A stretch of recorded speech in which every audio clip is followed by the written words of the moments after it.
He knelt to the ground, set aside his blue umbrella, and offered a respectful namaste as Italian Prime Minister Giorgia Meloni walked in.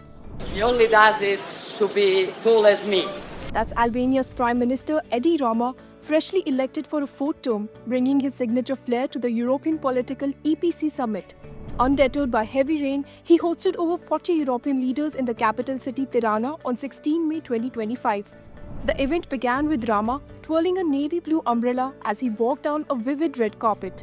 When Giorgia Meloni arrived, Rama playfully knelt on one knee, a gesture he often reserves for his Italian sister. He then greeted her with Namaste. Though Rama and Meloni come from opposite ends of the political spectrum, Rama heads Albania's Socialist Party, while Meloni leads Italy's far-right Brothers of Italy. Still, this kind of gesture wasn't new.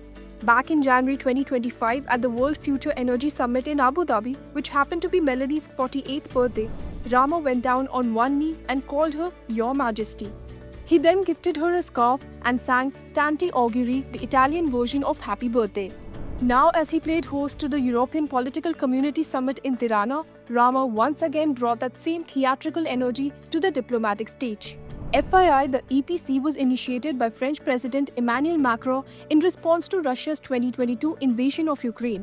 It gathers EU members of states and 20 additional countries to discuss pressing issues like migration and the ongoing war. When French President Emmanuel Macron arrived, Rama quipped, "Here's the Sun King." He even teased the British delegation, saying there was a suspicion, now confirmed by the European Weather Forecast Institute, that the persistent rain yesterday morning came with the British. In an unconventional start to a typically formal summit, AI-generated baby portraits of each leader, some with beards and glasses, were projected on a giant screen, each saying, "Welcome to Albania." Albanya'ya hoş gelmişsiniz. Beni. Welcome to Albania. Known for his towering height of 6'7", Rama also emphasized, "I may be the tallest here, but I lead one of Europe's smallest countries. Hosting the summit is a huge honor for us."